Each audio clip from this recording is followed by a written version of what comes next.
Hello दोस्तों, आपके अपने यूट्यूब चैनल सहज मैथ्स स्टडी में आप सभी का स्वागत है। दोस्तों, आज हम इस प्रकार के सवालों को सिंपलीफाई करेंगे। तो ऐसे सवालों को कैसे सिंपलीफाई किया जाता है, कैसे सरल किया जाता है, तो इनको हम एक एक करके देखेंगे। हमने यहाँ पर कई सवाल लिए हैं, सभी सवालों को हम एक एक करके देखेंगे। तो पहला सवाल यहाँ पर हमने ले लिया है 4 की घात -1 गुणे 3 की घात है -1, भाग करना है 6 की घात -1 से। तो इसके लिए सबसे पहले यहाँ पर 4 की घात 1 दिया गया है, तो 4 की पावर जो यहाँ पर 1 दी गई है इसको हम प्लस में बनाएंगे, और प्लस में बनाने के लिए 1 के बटे में लिखा जाता है, तो ये हो जाएगा 1/4। गुणे यहाँ पर है 3 की घात -1, तो इसको लिख सकते हैं 1/3। उसके बाद यहाँ पर दिया है भाग 6 की घात -1 है, तो इसको लिख सकते हैं 1/6। अब यहाँ पर हमको ये संख्या मिल गई है, तो पहले हम यहाँ पर ब्रैकेट को सॉल्व करेंगे। तो ये 1 एकम 1 हो जाएगा और 4 तियाँ 12 हो जाएगा। तो यहाँ हमको मिल जाता है 12 और इधर भाग 1/6। उसके बाद हमको यहाँ पर ये देखना है, भाग करना है। तो भाग के लिए दाईं ओर का दर्जा पलट जाता है जैसे ही इसको गुणा में चेंज करते हैं। तो यहाँ पर 1/12 है, 1/12 भाग को जैसे ही गुणा में चेंज करेंगे तो इसका दर्जा पलट जाएगा, 6/1 मतलब 6 हो जाएगा। तो 6 एकम 6 और 6 दूनी 12। तो इस प्रकार से ऊपर है 1 और यहाँ 1 है, तो 1 एकम 1 और बटे में यहाँ पर 2 है, तो 1/2 ये इसका आंसर मिल जाता है। तो इस प्रकार से ऐसे सवालों को सिंपलीफाई करते हैं। देखते हैं अगला क्वेश्चन। तो अगला जो सिंपलीफाई करना है, ये सवाल दिया है, इसको सिंपलीफाई करना है। तो दूसरा सवाल दिया गया है, इसको सिंपलीफाई करना है। तो इसके लिए हमको क्या करना होगा, यहाँ पर दिया गया है 2 की घात -3 गुणे 3 की घात -2 गुणे 2 की घात 6।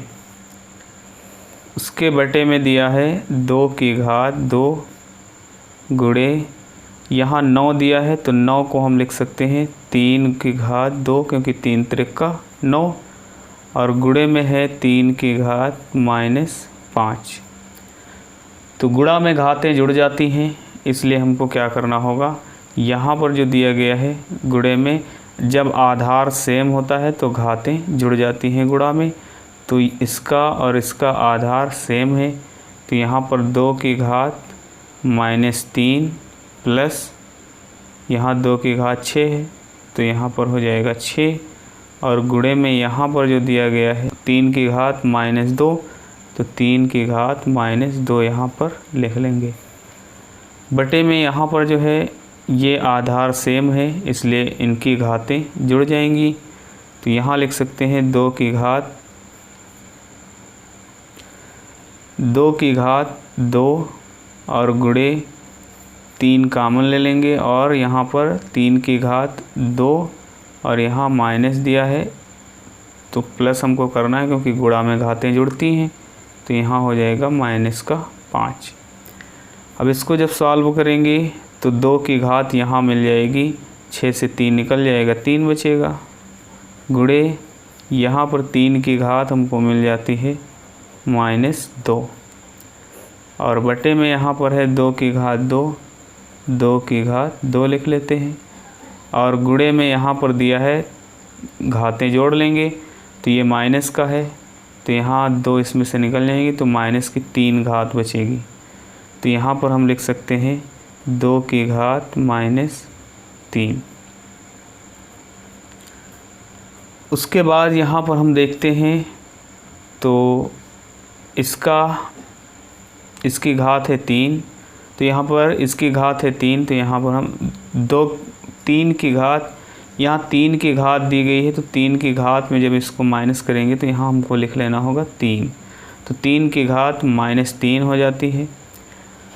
उसके बाद हम यहाँ पर देखते हैं, तो इसका आधार और इसका आधार सेम है और इसमें हमको भाग देना है, क्योंकि बटे में है तो भाग देना है। तो भाग में घातें घटती हैं, इसलिए यहाँ पर 2 की घात हो जाएगी, इधर हम लिख लेते हैं 2 की घात 3 और यहाँ -2। ऐसे ही यहाँ पर जो दिया गया है इसको भी हम लिख सकते हैं 3 की घात 2, भाग में घातें घटती हैं इसलिए -3 -3 हो जाएगा। अब इसको सॉल्व करेंगे तो हमको यहाँ पर मिल जाता है 2 की घात 3 से 2 घटाएंगे तो 1 बचेगा और गुणे यहाँ पर माइनस माइनस है तो ये हो जाएगा 3 की घात -2 माइनस माइनस हो जाएगा प्लस का 3। तो यहाँ पर मिल जाता है 2 कम 2 हो जाएगा, 2 को एक बार लिखोगे तो 2 ही रहेगा, गुणे यहाँ पर 3 की घात मिल जाती है, 3 से जब 2 माइनस कर देंगे तो घात हो जाएगी 1। तो इस प्रकार से हमको मिल जाता है यहाँ पर 3 गुणे 2 तो 3 दूनी इसका गुणा करेंगे तो मिल जाएगा 6। तो 3 दूनी 6, इस प्रकार से 6 इसका आंसर हो जाएगा। तो दोस्तों वीडियो अच्छा लगा हो तो वीडियो को लाइक करिए, ज़्यादा से ज़्यादा शेयर करिए, चैनल पर नए हैं तो चैनल को सब्सक्राइब ज़रूर करें। मिलते हैं अगली वीडियो में, तब तक के लिए जय हिंद।